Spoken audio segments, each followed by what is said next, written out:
Okay, so let's begin. Thanks everybody for attending this Webinar Wednesday. The title of this webinar, as you probably already know, is Disk, Tape or Cloud, which is the best choice of storage for me? I'm David Fox from JPY Limited. We're the Archiware distributor in the UK. So I do a lot of training and promotional kind of work with Archiware. You've probably heard my voice before if you've watched any of our videos or attended any of these webinars. And with me, I've got Mike. Hi, Mike. Hey, how's it going, David? And I'm Mike Szumlinski. I am responsible for Archiware on the other side of the pond over here in North America. We handle USA, Canada, Mexico, South America, and do very similar things to what David and the guys over at JPY do. I've been doing this tape and disk and cloud and archive and data management dance for close to 17 years now. So. Yep, so you're in safe hands, everybody.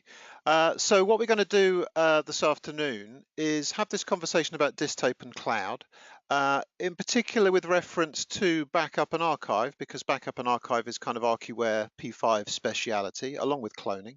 We're not going to tell you what the right storage is for you because that depends on a lot of factors, but what we are going to do is talk around those factors so that you've got a better understanding of how you would go about making an informed choice around tape, disk and cloud.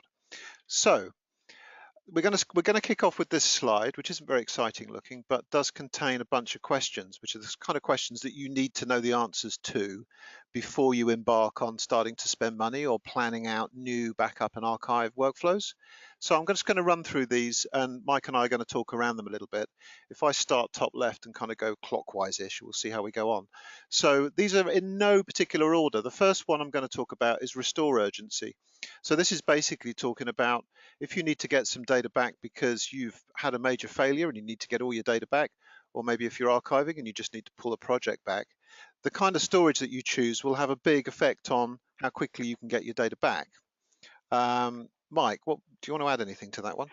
Yeah, I mean, when we start to talk about the different kind of modules within the P5 environment and then the different types of storages that each one of those can talk to, you know, the availability of being able to access that data varies based on your business case. And so you can use just about any module to go to just about any storage, but choosing the right one depends on how fast you actually need that data back in the case that it is requested. And that's different for backup versus archive, so on and so forth. So you need to have an idea about that one. I'm getting my magic marker out now. So the next one we're going to talk about is backup or archive. So this really comes down to understanding what a backup is versus an archive. And one of the most important takeaways from this webinar will be that you have a good idea of what is a backup versus an archive. So Mike, do you just want to state what that difference is for us? Yeah, I think it's really important to think of backup as a form of disaster recovery. So this is protection or insurance against fault somewhere within your organization, whether that is actual malicious intent, whether that is hardware failure, whether that is acts of God. It doesn't really matter. The fact is that you have data. You want to make replicas of it using backup to make sure that if one of those things happens, you're back up and online as fast as possible, whereas archive is really targeted towards retention of data at the lowest cost possible. So what archive is saying, hey, I've got a lot of data. It is still important to my organization, but not important enough to keep on really expensive storage. I want to tier it off to something else, but still be able to find, search, and recover that should I need it in the future, even though I might not. There's a very different kind of methodology in the way you plan your data strategies around those two different methods. Cool. So how much data do we start with? Here we're basically referring to, for example, if you're doing an archive, if you're starting with your archive to the cloud with no data to start with, you're just going to start archiving the work that you do this week and next week. Starting from zero, A cloud archive might be quite straightforward because you're just pumping data into the cloud and creating that archive from scratch. Whereas if you've already got 100 terabytes of data that you need to begin archiving, then maybe the cloud will be much more difficult because you've got 100 terabytes of data to push into the cloud on day one to get the thing bootstrapped. So the amount of data that you start with is another important consideration when you're thinking about the kind of storage that you're going to write to. And I think that ties back a little bit to our comment about restore urgency as well, because contrary to that, if you have a very large amount of data that you're starting with, and you're actually needing to get that data back relatively frequently, choosing something like maybe disk for your first tier of archive makes a whole heck of a lot of sense versus cloud, because cloud can take a while to get the data there. So the data profile and footprint ties into a lot of these other questions simultaneously as well. Actually, that links into the middle one, so I'm going to jump to the middle, because how do you bootstrap is basically talking about what do you do on day one to begin this backup to the cloud or to tape, or to begin this archive to cloud or tape. You really need to think about, given the amount of data that you're going to start with, what's the plan going to be for getting that stuff into your archive to start with? How long is it going to take? How much money do you need to spend to do that? Yeah, and I can tell fun stories about customers that purchased, a library to start doing disaster recovery on their large, media and entertainment SAN systems, not realizing that it would take 2 months to actually write all their first data, expecting things to just pick up and go. So there is a thought process involved in the start of that, depending on that, again, coming from your how much data we start with and what is our target destination, because you might have to have parallel strategies until your large data set gets normalized, for example. Sure, yeah. Capex versus Opex. So Capex is the capital expense to begin this project in backing up or archiving, whereas the operational expenses are the ongoing costs. So one of the things that we'll look at in a mo is that Capex is a big factor when you're spending money on a big disk array or a big tape library to store your data, whereas cloud is the thing that kind of revolutionizes this because it gets rid of the capital expenditure and just focuses on the operational expenditure. So from day one, you don't pay anything until you put a gigabyte in with your Amazon or your Backblaze vendor, and then everything from that point on is based on how much you're storing. But the capital expenditure was all taken care of by the cloud vendor. They've already had a data center before you went and started putting data in it. They don't charge you for that part.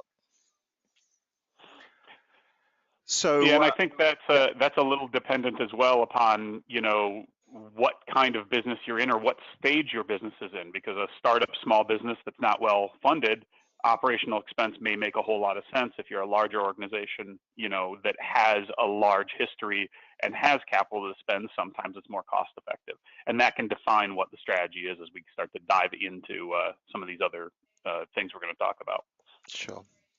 Let me just jump around. So rate of data growth, another factor, a bit like how much data do we start with when you're doing a backup or when you're doing an archive, the amount of new work data that you're creating on your servers, that either that you need to be backing up because you back up everything new that appears, or the amount of work that you finish in a given month and has to be pushed into the archive. Another factor that will determine the cost of the storage that you're going to provision for this backup or archive. So another metric that you need to be on top of before you can make sensible plans around these kind of strategies. And I think that ties really directly to kind of the WAN speed question as well, because we will be talking a little bit about cloud here. And, we've talked to a lot of customers that say, hey, I love the cost structure of the cloud, but our data deltas, the changes we're making in our system versus the availability of our WAN speed are not lined up appropriately. And even though it makes sense, it can't work for us because of just our physical location in some cases. Yeah, the basic numbers about how much data, how long is it going to take given the speed of the pipe that you've got are surprising. Sometimes people don't think that stuff through, but it's, if you're thinking about using the cloud, using your WAN connection to get your data off premise, then it's the first thing you've got to really think about, because the cost of upgrading that WAN speed might be another factor that you've got to think about on top of the cost of the cloud storage. While we're just talking about cloud a little bit, customer expertise I've put in here because I think not having to buy a tape library or buy a disk array, and particularly for small companies where the addition of a big tape library and a pile of tapes and fire safes to keep them in and so on might be beyond the expertise level of that organization. So cloud can be quite nice because you just need some software and a connection to the cloud, and you've got yourself an archive or a backup without really needing to know anything about hardware. Yeah, and I think we're going to get into some discussions about costs, but what we don't actually show in some of our data that we'll bring up is the externalities involved in that. So as David said, okay, great, I have this really cost-effective tape library, but I don't have anybody that's an IT person that knows how to actually run it, maintain it, just from a human time perspective. And now my costs go up significantly, even though my raw hardware costs and my startup costs weren't that much. Maybe my maintenance costs are quite high external to the actual system versus maybe cloud in that case, or vice versa. I have a talented staff of people, so I can really, drive through with very complicated and technical things and get the biggest bang for the buck out of them. Indeed. So last one, and before we move off this slide, backup retention requirement. So this is particularly talking about backup. Thing with backup is if you want to be able to restore a file that changed on a Monday, the 1st of July, 10 years ago, then obviously you need a hell of a lot more storage than if you're just only interested in restoring things from your backup going back maybe 2 months. And this kind of fits in with archive, because if you've got an archive and you've been archiving old jobs, then maybe your backup doesn't need to retain data for so long, because you can always head back into your archive to pull stuff back that's more historical data. So the two things kind of balance off. If you don't have an archive, then you probably need to retain your backup data for longer than if you do have an archive, just to put that in a nutshell. Yeah, and this ties directly to the previous one yet again, where we were talking about customer expertise. I was recently working with a customer that created a backup and didn't really do the math and set their data retention policy to 6 years, but was doing full backups every month, which means for 6 months, or they were replicating the large amount of their data for 6 years straight, and had a data pool that was 350, 400 terabytes that was really only about 700 gigabytes worth of data. Right. Okay. So they thought they had a ridiculously large data set, and then we started to look at how they actually configured things and found out it actually wasn't that much data. It was just the same data written over and over and over and over again. Yeah. So understanding your retention mixed with understanding your methodologies makes a big difference in the choices of how you want to move forward. Great. So with that, this slide is just looking at given that you now understand a bit more about backup versus archive, it's interesting to note that the amount of storage that you're going to use with a backup will start from zero as you do your first full backup, but it will plateau at some point, because at this point here, what you're doing is you're removing the oldest data from your backup and then adding new data. So this line will tend to go up and down, but it won't go above this kind of level here. Obviously, unless you add a load more data to the server. Whereas contrast that with archive, where the trajectory, hard word to say in a webinar, just kind of heads upwards as you add more data. You're never going to delete this stuff that you archived at the beginning. You're just going to add things to the archive, and therefore, you need to have an idea of projection into the future to have an idea of how much storage you're going to need to provide via the disk or tape or cloud storage. Okay, so P5, the products, specifically P5 Backup and Archive, are agnostic. So they don't really mind whether you use disk or tape or cloud or any combination thereof. So these decisions are entirely down to you guys, the customers and the partners, to look at the particular solution that you're trying to provide and decide which storage is best in that particular case. So I just wanted to get that point across, that there's no right or wrong answers to what's the right storage for my archive. You need to look at all of the factors that feed into that decision. But the P5 archive and backup products won't hold you back. You can do whatever you want with them. Yeah, and for example, inside my organization here in the US, we use P5 for our data management needs, and we have an element of cloud, tape, and disk being used for varieties of different things based on all those questions that we just answered. So the other thing that's really important to note here is that you don't have to just choose one. So if cloud is very useful for one thing, but tape is more useful for another, there's nothing holding you back in the world of P5 from using both assuming that it's cost effective for you and it's how your business needs to run. But the software is not limiting you there in any way. You know, you get to move forward with what makes sense for the environment and the data kind of management strategy you're going for that particular job. And with cloud, it's very easy just to try it out as well, because there's no capital expenditure in storing some new backup or archive data into a cloud service.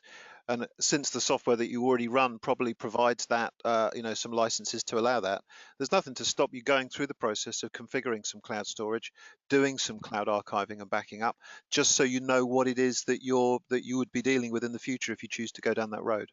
So it's worth having a play, is my general point there. So the next slide, the next 3 slides actually, we've just got a bunch of pros and cons to disk, tape and cloud storage. So Mike and I have decided I'm going to be the positive guy doing the pluses, and Mike's going to come in with the negatives, and then maybe we'll interrupt each other to balance things out a little bit. So thinking about disk storage, great things that we already know about disk is that it's potentially very fast, and you can access data anywhere on the disk very quickly, unlike a tape where if you're trying to pull data from the end of the tape, you've got a load of winding to do. Disks normally contain file systems, and we all know how to browse file systems as a collection of files and folders in a hierarchy. So if we're just copying data to disk, that's very easy to understand. We can all use a file system. We don't necessarily need software to manage copying things to disks. So at the most basic level, direct access to data is a positive. Disks are easily attached to hosts. Every host computer has got the right interfaces to plug disks into, of course, in order to make disks faster and safer via redundancy. You probably want to do something like is illustrated in the graphic here, and have a bunch of disks in an enclosure rather than just a single disk on the left-hand side. There's a huge choice of different vendors and capacities and reliability levels and costs with disks, so there's no shortage of choice. And vitally, you own a disk, so any data that you put on a disk, you know where the disk is, you can keep it safe, nobody else can access it, providing you put it somewhere safe and set the permissioning up and stuff like that correctly. So there's a lot of simplicity with disk storage, which I think is a big general positive. Mike, over to you for the bad stuff. Yeah, so now the downsides of disk. First and foremost, building large disk arrays with controllers and generally speaking, there's a high cost associated to that versus some of the other options out there. Even if you're buying low-cost consumer drives and stacking them all on top of each other, there's a high risk cost involved in that. Single drives tend to fail over longer periods of time. They're nowhere near as robust as some of the other options. You also have to take into the fact that if you own it, like Dave said, you also have a high running cost. You're the one paying to keep that thing powered up and plugged in and running. And by far, disk storage is the most expensive to keep running. And this is kind of an external cost. This is not baked into the actual purchase. It is something that is an ongoing cost. As I said earlier, short lifespan and fragility. You know, how many people here have a disk drive that's more than 5 or 6 years old that hasn't eventually started to die just due to cycles, or become obsolete and you can't even find a controller or something to plug it into anymore because all of the different toolkits around it have changed. And then once you start to get into larger arrays, you have to start to talk about, okay, how do I abstract out that file system, or do I go with object storage, or do I have hardware RAID? So there's a complexity that comes in as you scale disk. You know, small array sitting on your desk like a Pegasus, easy, plug it in, go to town. Talking about a 1 petabyte disk cluster now starts to get very, very detrimental. And then the last one here is it's actually potentially hackable in the sense that the data is written, generally speaking, to an open file system. And unless you have some sort of abstraction or replication of that, if somebody were to get access to that, they could manipulate or encrypt that data from under the hood because that data itself is manipulable on a read-write file system. So, disk's got a lot of good, but it's got some bad to it as well. So I think we're going to see that trend playing out with all of these. Yeah, indeed. Right, so same strategy talking about LTO tape storage. LTO is is probably the most cost-effective storage available in terms of price per terabyte, because the tapes generally are quite large. We'll get onto that in a moment. The tapes are large, and the incremental cost of adding tapes to your stack of tapes, whether you're using a standalone drive, like a single drive like we've got in the image here, or like a rack mount tape library like we've got here that'll have lots of tapes inside of it, you can just add additional tapes to add terabytes to your overall storage capacity. The running costs, the operational expenses for tape, are generally lower because the tapes are not spinning and using power having to be kept spinning and cooled all the time, as is the case with disks and disk arrays. So the tapes are only in the drive and being manipulated when you're actually writing and reading data. The rest of the time they're just passively sat there, and your tape drive or library will be using minimal kind of watts of power.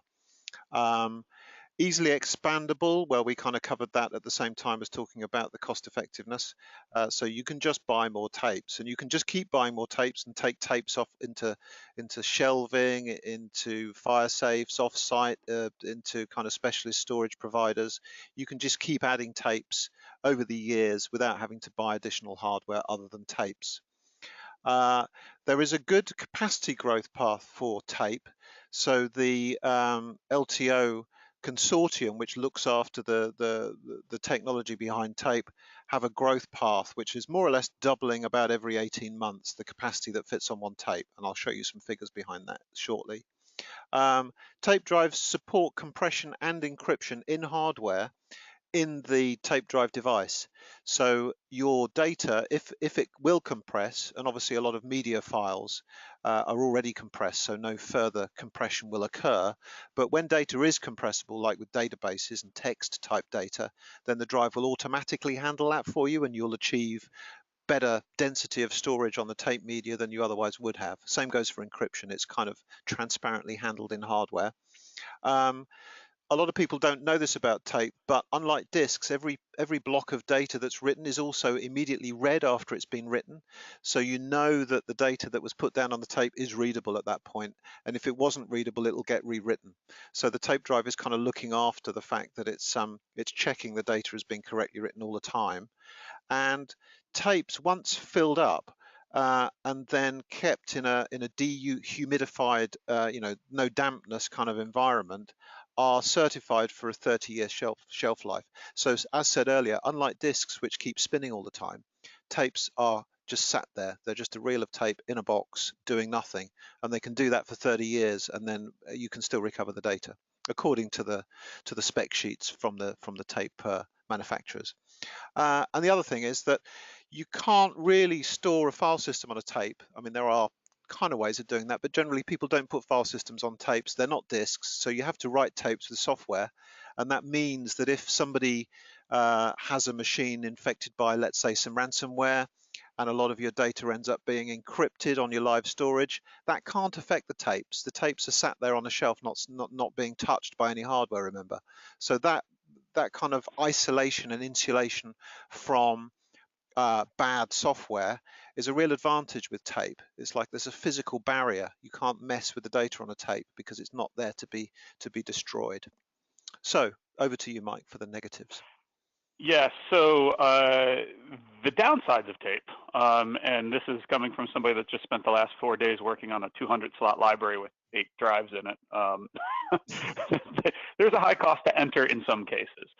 Mid-sized tape libraries and small desktop drives are not too bad, but again, you're looking at thousands of dollars to enter versus maybe hundreds of dollars for a similarly sized first hard drive.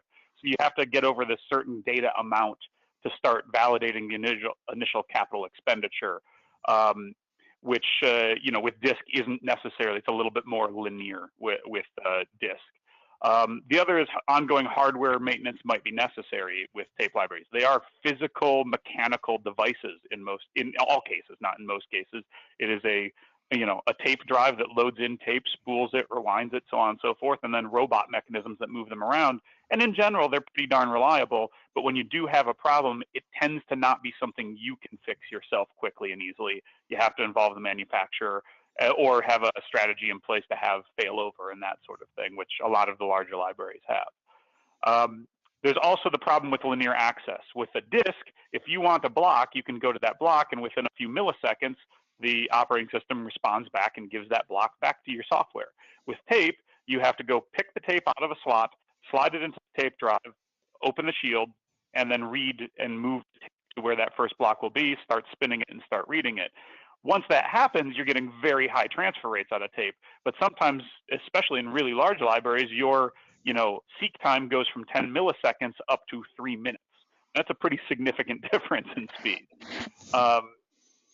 You always have to use middleware, generally speaking, with tape drives as well. There's some exceptions to that, which we won't go into, but in those exceptions, I would never recommend those for anything other than basically migrating media and not actually using it for any sort of disaster recovery or archival. Generally speaking, you're going to have to use a middleware with tape storage. Tapes do wear upon reuse as well. So archive tapes tend to not be too big of a problem because they get written once. Generally, the data set on them doesn't change too much, and then you get read periodically, if ever. But with backup tapes, they have a lifespan to them. So it's not, while the shelf life is 30 years, that is a shelf life, not a use life. A lot of tapes after 20, 30 cycles start to actually have wear, start to flag bad blocks, and start to lose capacity or become mechanically inoperable. And then you need the appropriate conditions for it too. Tape libraries in general are, again, mechanical devices that are moving these things around. And if you don't have a good, clean rack room, you may start to run into physical problems. And some small businesses just don't have that availability. And then they get dust into the systems, and that clogs up a gear, and then you get problems at that level. So tape is really excellent for relatively low-cost, long-term storage, but it's got its downsides as well. Cool. So third type of storage, cloud storage. Of course, cloud storage is just disks or tapes sitting in somebody else's data center that you're paying them to store data on. But you don't need to worry about the specifics of the storage because you're buying a service and that service says you can get to the data with a certain speed of access and so on. Maybe the more you pay, the faster the access, you could pay less. You could go down to kind of Amazon's Glacier service where maybe they're using tape. Maybe it takes 3 hours to recover your data. There's lots of different, cloud storage isn't one thing. There's lots of different products available. So just to look at the positive stuff, the zero capex costs, we mentioned that earlier, so you understand that now, that the first gigabyte of data is going to cost you some dollars, but it doesn't cost you any more than that. You just pay more for every gigabyte that you add into your backup or your archive. The capacities, you don't need to worry about adding more disk storage or more tapes within the data center. They do that for you, so you can effectively just not worry about it, providing you've got the number of dollars for the number of gigabytes that you want to store. Then that's going to be fine. Infinite capacities. Again, you don't need to think about the maintenance. If a hard drive fails, somebody else is going to replace it. Those costs are all built into the gigabyte cost per month that you're going to be paying. The reliability and redundancy, because you're paying experts to look after this stuff, they're going to do a better job probably than you can do. These are the best people on the planet at building data centers and putting together reliable storage. Otherwise, they wouldn't be able to make a business out of it. So you can trust that when your storage vendor says that your data is going to exist across 3 different geographically isolated data centers in a particular region, that's what they're going to do. And you can't do that yourself, really. It's just too much work. It's long term. So again, because you're investing into these large storage companies, you can pretty much guess that they're going to be around for a while. So your storage is going to be safe for a pretty long term. Technology transparent. So the way that the storage is presented to the software that you want to run to write data to it, software like Archiware P5, means that there's lots of different things that you can do with cloud storage. It's presented to you via APIs and so on that make it very flexible in the different ways that you can use it. And finally, on our list of pluses, there's probably other ones. There's not a lot of expertise to use it. I could pull up a browser now, log in, create myself an account somewhere, give it a credit card number, make a bucket in inverted commas to put my data into, and then start writing data to it. And that data is getting replicated across data centers in some other part of the world that I don't need to understand. I just need to be able to use their web interface, and I'm off using the service. Mike, over to you. Yeah, so with all the great things that come with cloud, notably the zero liability on your part to have to know what's going on or care about it, there are some downsides to that. You are always paying those perpetual costs. So you can never outlive a Capex cycle like you can with tape or disk. If I purchase something, plan on using it for 3 years, and I use it for 4, that's a pretty big deal in a capital expenditure cycle. But with 100% Opex in the cloud, you're paying that no matter what. So in year 3, you're paying it, and year 4, and year 5, and year 10, and so on. Most, not all, but most cloud providers have a egress cost, they call it as well, or a download cost. So getting your data back does have a small cost associated with it as well. So if you're accessing your data regularly, not just writing it there for replication or archive, but you're also very actively using that data, your costs go up even further with cloud storage.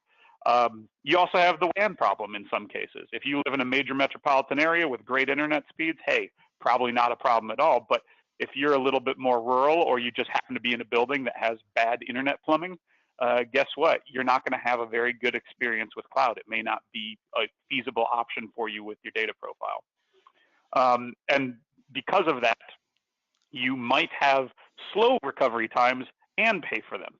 So it's the worst of both worlds if you have a bad internet connection. Cloud becomes very not feasible for large data sets if your internet and WAN connection is not very good.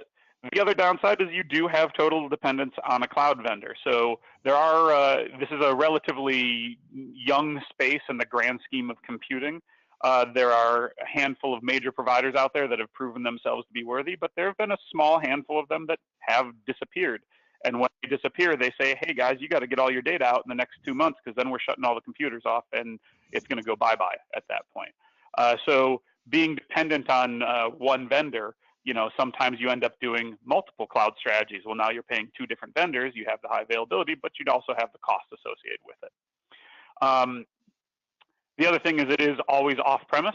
So if your internet connection goes down, you got to go find an internet connection to be able to get that data back. In modern times, not that big of a deal, but still a concern if you live someplace that doesn't have good quality internet. And then the last is kind of legal implications. So we've spoken with a lot of governments or a lot of companies that have bank compliance and so on and so forth, where they have to have encrypted ownership and physical control for compliance of their data. And in those cases, tape is, even if cloud was the best thing for them as far as cost and availability, it's just not an option because of the legal implications associated. Cool. One thing that just occurred to me just to think about is that off-premise is something that I should have mentioned about tape. So the thing with tapes is because you've got these individual plastic tape cartridges, it's quite easy to move those off-site. So if your backup, if you don't want to risk your backup being on the same premises as the actual data that you're backing up, for example, then you can have some kind of a process for taking backup tapes off-site, and cloud and tape have that advantage, whereas it's more difficult with disk because disks tend to be inside of arrays and so on. You've got RDX cartridges which kind of try to mitigate that issue, but I just wanted to mention that one. Okay, so we're nearly done. This is the LTO roadmap in terms of capacity. So just to say that we're currently here with LTO 8. LTO 8 gives you 12 terabytes of uncompressed capacity per cartridge. So that's without any compression, you get 12 terabytes and you get 360 megabytes per second of transfer rate. LTO 9 will be along at some point, which is going to double the capacity. So you've got a single tape, currently can store 12, 6 or 9 if you're using the previous generation, and that's going to go up to 24 in the fairly near future. So they're doubling the capacity per tape. It's already more per tape than a 3.5-inch hard drive will store, and it's probably increasing at a quicker rate than hard drives are going to manage as well. So tape does also have that advantage going for it in terms of the growth of capacity. I don't think there's probably anything else you want to say there, Mike, before I skip over. I think that the other thing to remember about tape is that you can do kind of generational migration with tape as well relatively easily. So when we were talking about those high Capex costs in a library, the benefit is that a lot of those libraries are still good over multiple capital expenditure generations by just simply upgrading the drive and not necessarily the mechanics. LTO tapes are physically identical. So if you bought an LTO3 library, in a lot of cases, that 3 library can be upgraded to an LTO8 tape drive, and you can migrate from tape to tape and get higher density, lower cost over time. So it's one of the benefits that I think skipped over a little bit is relative ease of migration from LTO generation to generation. Great. So just to summarize the general points, this is a table taken from the web page at the bottom. We'll share this presentation and so on with you so you can see that link. But generally, disk is appropriate for backup and failover, whereas we would consider that archive and backup are well, LTO tape is better suited for archive and backup, and cloud again is well suited to archive and backup with some provisos that you need to be sure that your WAN speed is fast enough that you can get the appropriate retrieval and upload of data within the kind of time frames that you're expecting. This slide is just giving a bit of a comparison of the storage costs over time.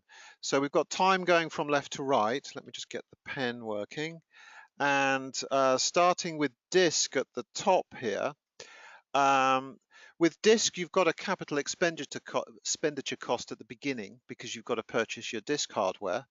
But then your operational cost is basically just using the capacity that you've already provisioned in that disk array. So your Opex costs are really going to be just the power and the cooling and so on for keeping that going. But with hard drives having a kind of mean time between failure of about 5 years for good ones, then at some point you're going to have to spend some more money, either replacing worn out disks, or maybe you've run out of space because you're a larger company than you were 5 years previously. You need more storage space. So you're going to have periods where you have to spend money on disk storage going along.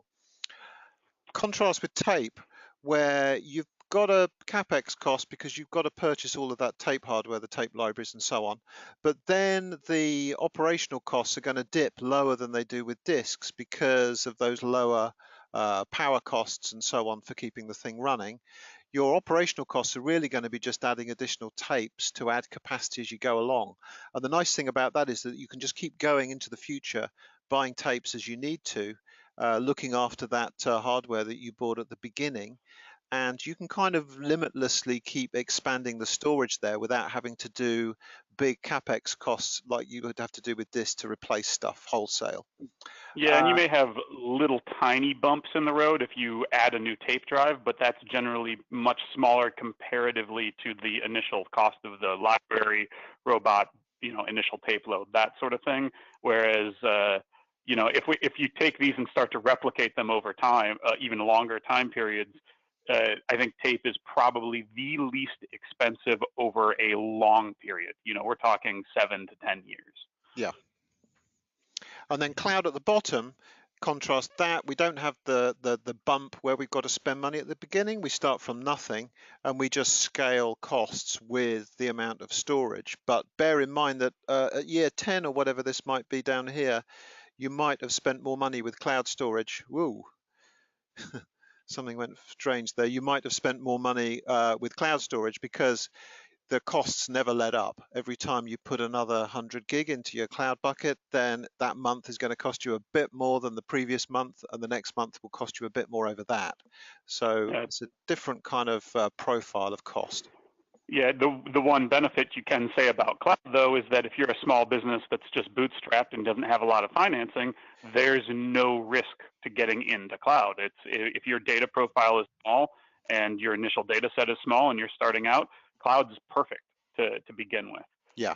Because you have no capital expenditure other than your internet connection, and you can get up and running very inexpensively for your, to start your business.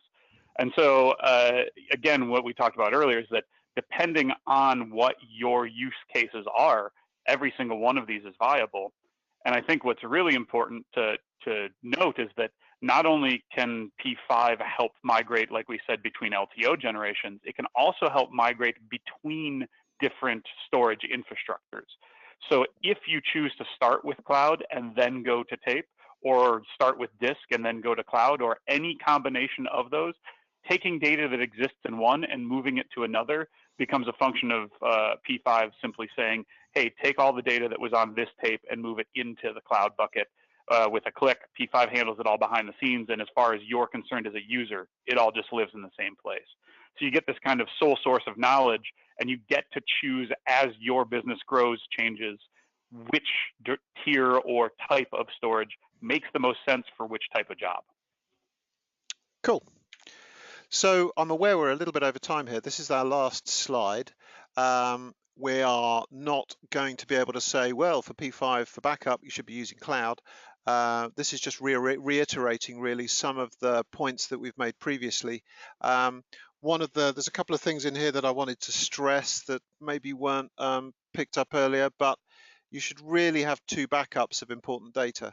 So maybe this is a nice case for cloud, or where you can bolt cloud onto an existing tape or disk-based backup to have that second copy of your data, so that you can then maybe feel more comfortable about risking having your live data and your disk or tape-based backup of the data on the same premises, and then use cloud as a way of having an offsite backup that you don't expect to ever have to go to, but it's there as an insurance policy, and an insurance policy with minimal capital expenditure needed to get it off the ground.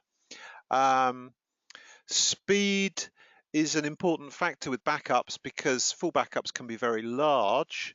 So maybe you don't want to take full backups very often because you've got a petabyte of data to back up. So that's another factor.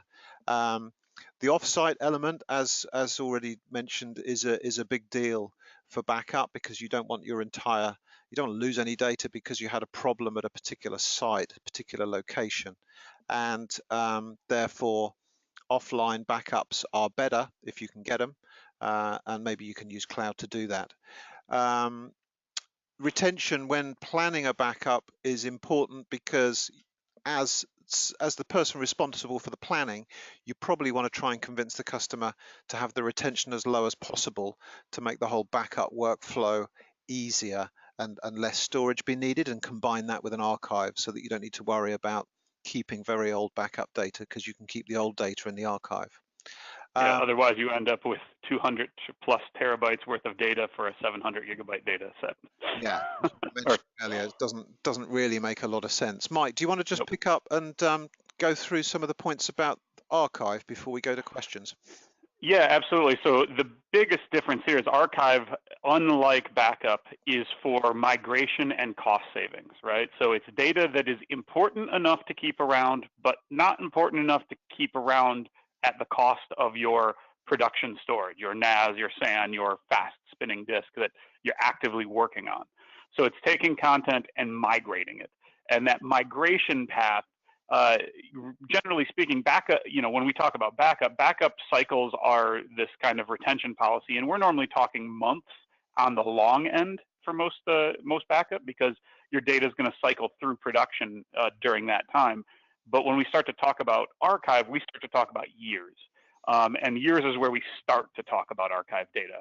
We want to, most of the time we want to talk in 5 to 7 year periods for data policy management inside archive. So the other thing is you're starting to talk about redundancy of your archive. So depending on how you're working, sometimes it's more cost effective to make that redundancy into different types of storage, or use, like in the case of P5, you can use LTO to duplicate every block to 2 different tapes at the same time. So you could say, hey, I want to do 2 tapes and one goes offsite to fireproof storage, so I still have redundancy of my archive. Or you could say, hey, some goes to cloud, some goes to tape. Tapes on site and safe for me. Cloud barely ever gets touched unless my tapes are gone or whatever. But your strategy for archive is definitely way different than your strategy for backup. And generally speaking, file systems are not a good form of archive, in the sense that over a large period of time, it becomes very difficult to find things. And I'm going to ask a little rhetorical question of everybody that's on the line right now. How many of you are able to go back in time 8 years and find a file that you know you made, but you don't know what it's called, you don't remember what application it was running, and you don't remember which file system it was on because that was 7 computers ago? That's the way you want to think about the archive, is being able to tag things with metadata, being able to organize them in a structure that is for long-term recovery, not just the short-term workflow. Good point.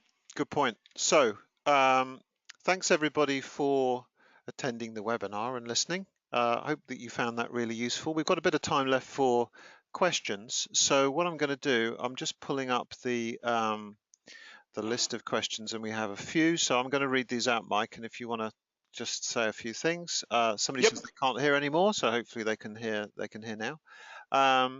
So this question comes from a load pattern. Remark from my side, in the LTO consortium there is only IBM left as a tape drive supplier. Another about LTO8, Fujitsu and Sony are in a legal battle since months, and there's no delivery for LTO8 cartridges. All that said, we start wondering if LTO is still a good choice. Yeah, I mean, I think if you really look at it, you do have that kind of fear with any sort of destination solution. So it's no different if you go to Amazon, S3 or Glacier, or if you go, in fact, the back end of Glacier is all LTO tapes. So if that's your concern, it transfers across. LTO is pervasive enough that I have a degree of faith that it will continue. But if that is a valid concern of yours, you still have disk options with object storage and that sort of thing, or cloud options, which is public object storage.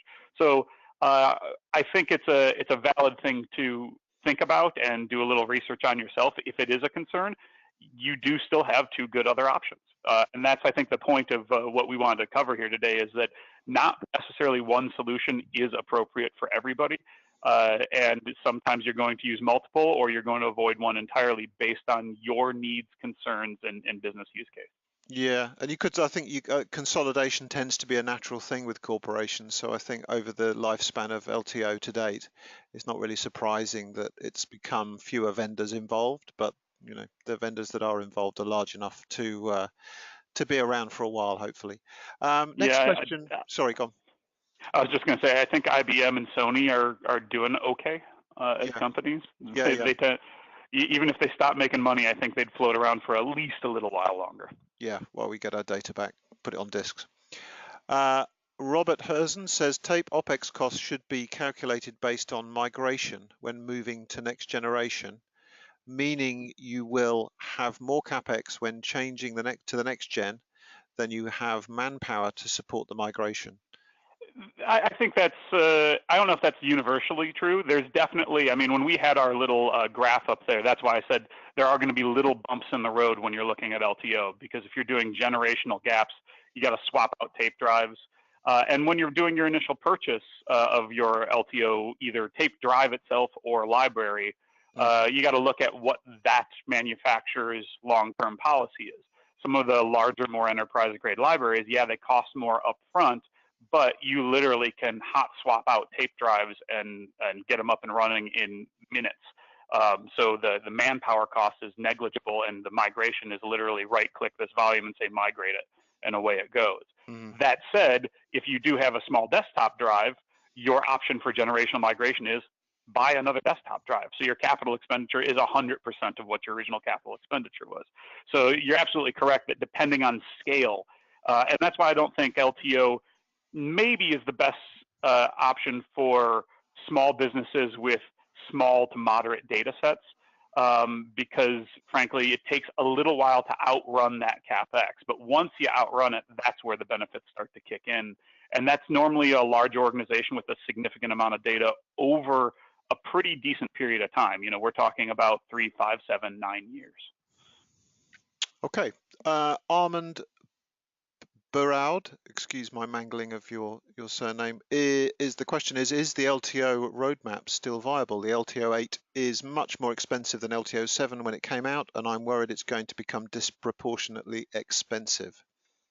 Well, looking at that, most of our customers that have run into this is because of the legal dispute that was mentioned in the previous question.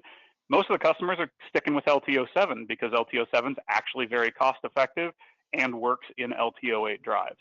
And then you've got LTO7M, which is kind of a in the middle option that is some of the more modern tape drive support as well that happens in hardware where you get just a little bit more data on a tape. And my general recommendation, honestly, with tape is to not buy the latest generation, because you do have this problem of the latest generation of tape only being for early adopters. So now that LTO8 is out, and LTO8 is obviously having some issues with cartridge delivery and that sort of thing, LTO7s are actually pretty darn cost effective, still warrantyable, and still long-term viable.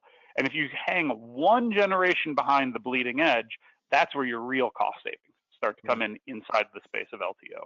Certainly, there's way more customers that we're aware of in the UK that are using LTO7 tapes right now than using LTO8, and can't blame them either. Question from Pete Bollen. How is P5 handling synchronization over WANs with high latency? Are there problems with speed drop because of the latency, or is the protocol handling that well? So talking specifically about P5 synchronize. So there's a couple of, the actual P5 synchronize protocol is basically a block stream. It's a TCP block stream. So latency isn't really necessarily a concern because we are using TCP, not UDP, and we're not just blasting packets out the backside to try to figure out and then reconstruct on the other side. So low latency environments tend to not be too big of an issue within reason. If you have an incredibly slow and incredibly high latency connection, no software works well. Doesn't matter whose it is, unless it is incredibly error correction intensive. TCP by nature tends to handle that, but if you've got packet loss, guess what? Nobody in the world is going to be able to handle that. The bigger question there is it viable to send that volume of data over a low latency connection? You're going to have, consistency of connection. If you have consistency of connection, the software is going to work, but is it going to get data from point A to point B in a time period that's acceptable to what your retention policies or data migration strategies are? So I would worry less about the actual protocol side of things and the actual viability of the connection. If you know you're working in a very poor network, high latency network environment, should you be using that network for mission critical components? I'm just also thinking that a few releases back, Archiware introduced the experimental feature where you can have multiple copy streams running simultaneously. So if latency is affecting the ability to copy using one stream, then you can run two and maybe halve the impact that has on your overall speeds. So that's something that you could explore by looking at that new experimental feature. I believe that was covered in a 5.6 What's New video on Archiware's website. So there's a bit of a demo that I do there to show you how that fits together. Right, so thanks for that question, Pete. We have two more. Question from Maroon Kahil. With the high availability of cloud now, what's your suggestion to keep generation gaps between migration from generation to another of LTOs? What's your suggestion to keep the generation gaps between migration? Not quite understanding the question there fully. I guess we're talking about migration generation gaps between LTO. We could talk about maybe you migrate every third LTO generation so that you're not spending too much time migrating and you get a real benefit. But where cloud fits into that, I'm not sure. And you've got the availability within P5 to do migrations between strategies, right? So if you have a large, shelf of LTO5 tapes and you decide you want to go to cloud, there are methods to do that direct if you have a good internet connection, or using Amazon Snowball, using Backblaze's Fireball. Those are supported now as migration targets within P5 to get data into the cloud very quickly. So you've got options to, if you have a large back catalog and your internet speed for the back catalog isn't fast enough, P5 has answers to that depending on your cloud provider. If the cloud provider has an answer to that, not all of them do, but both Backblaze and Amazon currently do. Yeah, so it's worth noting that within P5's UI, you can highlight a volume and have another pool prepared, which could be an LTO 8 pool rather than a LTO 5 pool, or it could be a cloud pool. And you can take that volume and you can migrate it to a different pool. And P5 will actually just read the data, read the blocks from that volume, be it an LTO 3 tape or whatever, and then write the data into a new volume, which could be a higher gen LTO tape, or it could be a cloud pool. And the index will remain intact. So the index is still there, but now points to your files existing on some different storage. So this migration facility within P5 is really powerful. And we should probably do a webinar just on the stuff that you can do with that. Right, Armand asks, last question, are future LTO tapes still going to be only one generation backwards compatible like LTO 8? It complicates data management for medium-sized companies like mine in terms of drive and library upgrade. So I believe that that historically LTO could read back 2 generations and write back 1 to the previous generation. Is that right, Mike? But it's changing? Yeah, so that's the way it's been up until LTO 8, and LTO 8 is the first generation where they said it can only read and write back 1 generation. So LTO 7 tapes work in LTO 8 drives, but LTO 6 tapes cannot be read in LTO 8 drives. And to be fair, we don't really know what the future holds for that until the LTO 9 spec is fully ratified and the first pieces of hardware come out. But that is admittedly something that's worth thinking about, because if you don't, the benefit before was exactly as you say, it's you could skip a generation and just have your Capex on the drives last just that much longer. But if you're having to upgrade, your library every single generation, now your strategy changes a little bit. Though maybe you can do, you do less drives but more frequently in that case, and have multi-generation library capabilities. But depending on data set, that might not be viable. So again, that's where you start to look and say, hey, does it make, if I'm concerned about these long-term LTO issues, just based on the things I'm seeing with LTO 8, maybe it makes sense to do a hybrid between some disk storage and some cloud storage, right? Because you can address some of those strategies. And again, the beauty of P5 is that it doesn't care which way you go. If you don't like LTO, you have other options.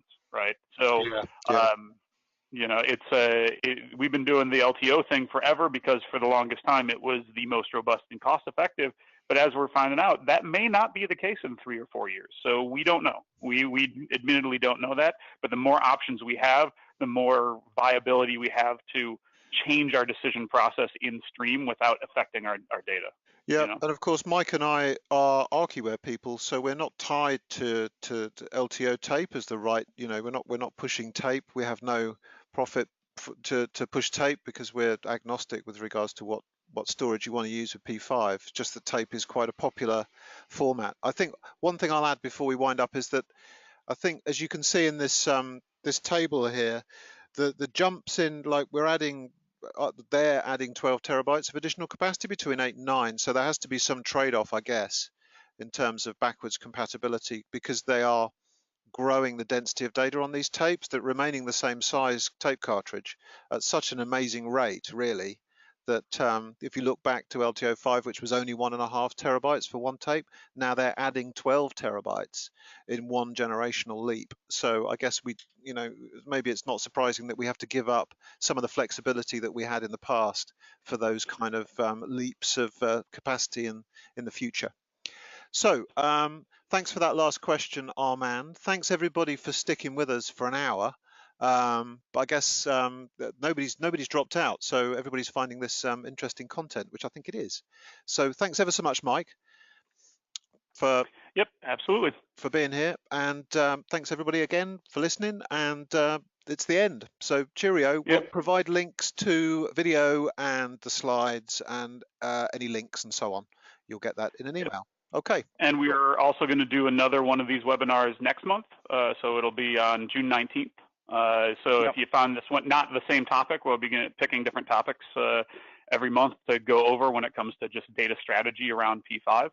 Yeah, the next one is going to be about using P5 with NAS devices, unless I'm forgetting what it's about. But yeah, it's on the website, but I think it's all about P5 and using that using the product directly on network attached storage, things like QNAPs and Synologies. Yep. Okay. Cheers, everybody. Have a good rest of your day.